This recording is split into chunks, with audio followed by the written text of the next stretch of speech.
Olá pessoal, vamos começar mais um programa do Notícias da Semana aqui no nosso canal Dobra Urbana e eu vou trocar algumas ideias sobre as notícias relevantes dessa semana. Estou falando aqui, hoje é 14 de novembro de 2025, hoje falando diretamente de Paracatu, mas os comentários virão com o Fabrício logo após a vinheta.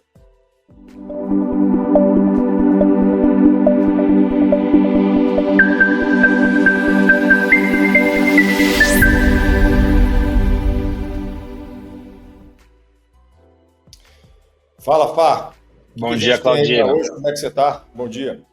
Tudo ótimo e contigo. Beleza. Explica pra gente onde fica Paracatu primeiro, para quem não A conhece. verdade, importante. Paracatu é uma cidade de aproximadamente 100 mil habitantes do interior de Minas. Geograficamente, ela está aqui a 2 horas de Brasília, 2 horas e meia, 3 horas. Se for você dirigindo, talvez 4 horas.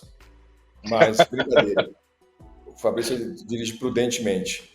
Ainda mais com a mandita no Faz carro. sentido. Mas é uma É, cidade realmente que fica mais ao noroeste de Minas Gerais, perto de Brasília, e é a cidade que se destaca aí como o agronegócio, mas também mineração. Então, estou aqui, tenho uma participação numa modesta, numa imobiliária local. A cidade está crescendo muito, como outras cidades do Brasil, aí, Barra dos Coqueiros em Sergipe, Sorriso no Mato Grosso. Então, são cidades que estão crescendo e a gente acaba investindo.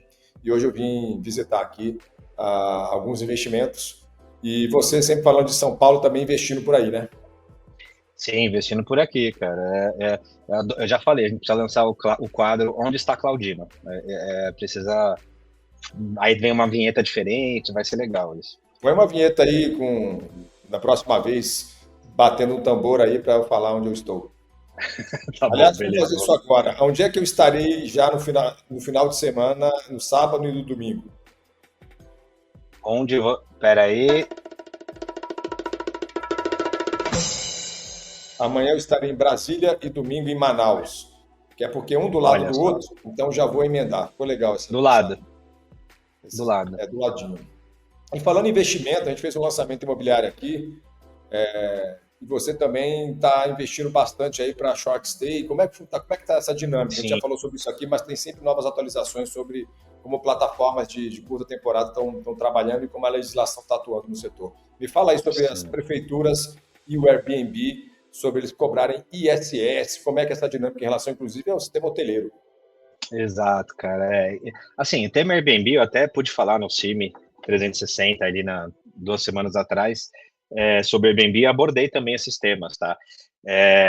Na prática, cara, é uma coisa muito complexa, cada prefeitura acaba atuando de um jeito, isso no mundo e no Brasil. No mundo está mais avançado, né? Barcelona proibindo, Nova York, e tem outras que entendem que dá para coexistir, etc. No Brasil, eu acho difícil vir algo proibindo, assim, algo muito forte, mas o que as prefeituras já começam a fazer é cobrar o ISS. Por quê? Porque algumas prefeituras entendem, e assim, claro, prefeitura, governo, poder público sempre vai pensar em novas formas de arrecadação.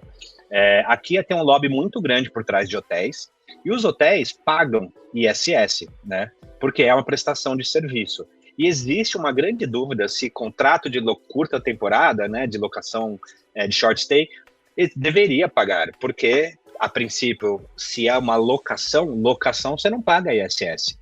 Então, o Airbnb fica naquela zona cinzenta e não regulamentada entre é um hotel ou é um contrato de locação. Apesar de estar na lei do inquilinato, tem gente que coloca isso como atividade comercial, tem juízes que colocam isso.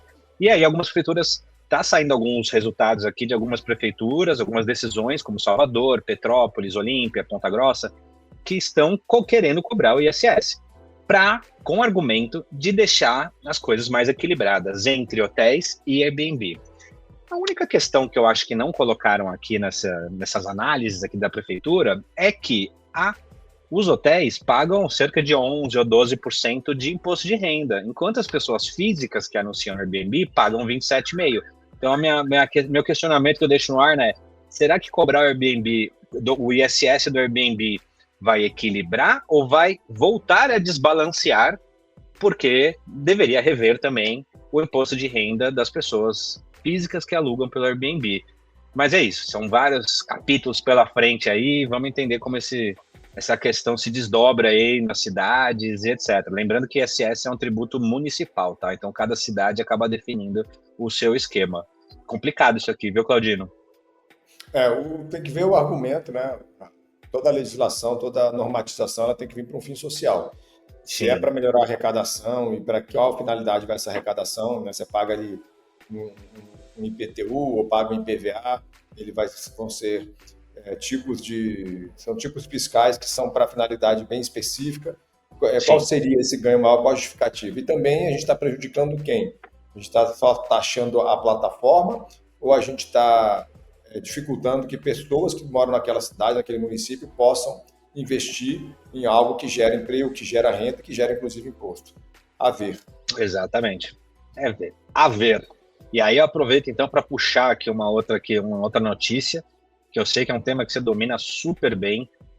Continua crescendo lares unipessoais no Brasil, Claudino. Já são 1 em cada 5 domicílios, hábitos aí da população frente ao mercado de locação, formas de morar. Como é que você comenta isso para a gente, Claudino? Isso aí é um movimento cultural, a gente já falou isso em outros momentos, já ficou até velho as máximas de Zygmunt Bauman, né, o escritor célebre que fala de modernidade líquida, amores líquidos, ou seja, uma sociedade mais individual, em que a gente não tem alguns preceitos tradicionais do tipo, cara, você é quase certo, você vai chegando com 17 anos, você vai ter que pensar qual é a sua profissão, qual o vestibular, qual a faculdade, o que você vai trabalhar, com quem você vai casar, quantos filhos você vai ter. Então hoje não, hoje principalmente a mulher, né, ela pode simplesmente não ter filho ou ter filho tardiamente. Então, tanto por uma questão de social quanto até biológica, né, a medicina permite com que a gente tome decisões mais tardias. Se você tem Sim, um lar unipessoal, porque você quer ter sua liberdade, exercer sua individualidade, você também começa a ter imóveis mais compactos. Imóveis mais compactos tendem a ter um metro quadrado mais caro também. Isso também fez com que muitas construtoras conseguissem aproveitar o mesmo terreno e cobrar aonde um metro quadrado é 5 mil, 10 mil reais, ele pode cobrar 12, 17 mil reais, porque a gente sabe, né? Isso é uma questão econômica. Se você vai comprar uma caneta, ela pode custar R$ 1. Se você vai comprar 1.000 canetas, ela vai custar R$ 500. Ela vai custar mais caro no total, mas cada caneta sim, vai ser mais barato. Cada metro quadrado em imóveis grandes, muitos metros quadrados, sai mais caro. Por quê? Porque você consegue comprar um imóvel de 300 mil reais, dependendo do público, estou dando um exemplo genérico, e esse imóvel ele às vezes vai custar 300 mil no valor absoluto, valor total, mas no metro quadrado ele vai ser caríssimo, porque ele às vezes só vai ter lá os seus 28 metros quadrados, é uma kit.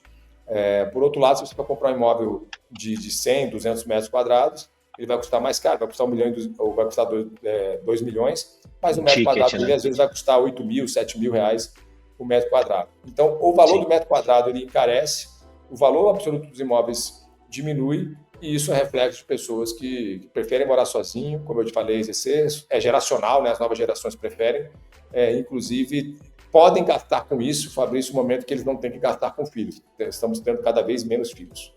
sim, é verdade. Dois dados aqui só que me chamaram a atenção, que 34% dos lares europeus são unipessoais. Ou seja, se a gente está em 20, eu tenho ali, assim, pensando no envelhecimento da população, pensando nos hábitos e na curva que isso vem se comportando, tem campo ainda para crescer os lares unipessoais no Brasil, ao meu ver. Enfim, curioso aqui também. Enfim, acho que temos ainda um longo período. Provavelmente a gente vai falar sobre isso uma vez por ano aí nos próximos anos, Claudino. Exatamente. Bom, vamos partir para a nossa terceira e última notícia, então. Vamos falar agora e aí sim um tema que você domina, que é a decisão judicial sobre devolver o valor cobrado a mais por imóvel na planta. A gente tem uma dinâmica aí, né, bem clara de imóveis na planta, você só paga o INCC, não tem juros, o imóvel não está pronto, e depois, quando você vai entregar a chave, você vai entrar com financiamento. A Sim. justiça ela começa a normatizar isso, começa a criar alguns entraves, mas as construtoras acabam se adaptando a isso. Qual a sua interpretação sobre essa notícia e fala um pouco para a gente sobre o tema?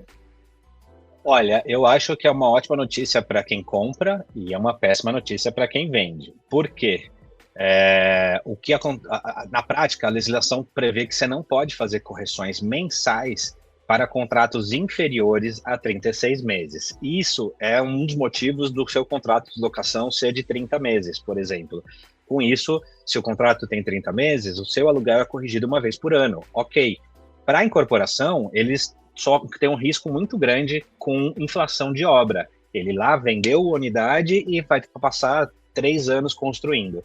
A variação do cimento, do aço e etc., é o que o INCC representa. Então, para poder fazer a correção mensal, eles jogam uma parcela pequena de 500 ou R$ 1.000 lá para frente, para dali 4 anos, por exemplo, essa parcela lá na frente, para poder cobrar a correção do INCC mensalmente, e assim reduzir o risco deles. O que está acontecendo é que a justiça começou a dar ganho de causa que essa parcela pequena lá na frente não representa uma extensão do contrato, ou seja, a construtora não poderia ter corrigido mensalmente pelo INCC o saldo devedor.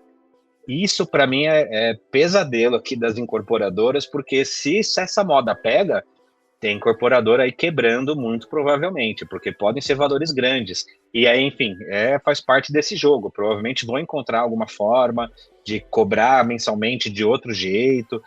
Assim, é aquele jogo de xadrez com a legislação, e de um lado a incorporadora, do outro lado o comprador, e pelo visto aqui os compradores deram uma boa jogada aqui, deram um cheque aqui nessa questão aqui das incorporadoras, e a justiça está dando ganho de causa. Pode dar um BO grande isso aqui, Claudino, no futuro, viu? Incorporadoras vão sofrer se essa moda pega. Eu não acredito em nada muito bom para um lado e muito ruim para o outro no longo prazo. Às vezes acontece no curto Sim. prazo, como você bem descreveu, mas no longo prazo, ou eles vão fazer alguma adaptação de mercado, de contrato que compense essa normatização, ou mesmo alguém vai pagar essa conta. Eu me lembro da alienação fiduciária, antes da alienação fiduciária, quando era hipoteca. O imóvel ficava no seu nome e o banco tinha dificuldade de recuperar o bem que ele financiou. Por isso os juros eram altos.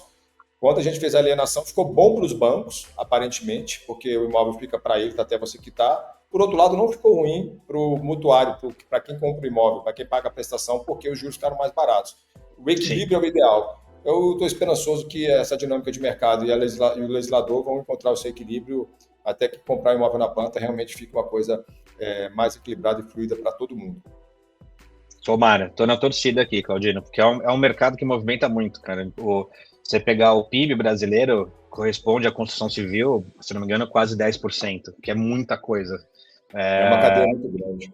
Exato, perigoso para todo mundo. Gera tributo e renda, enfim.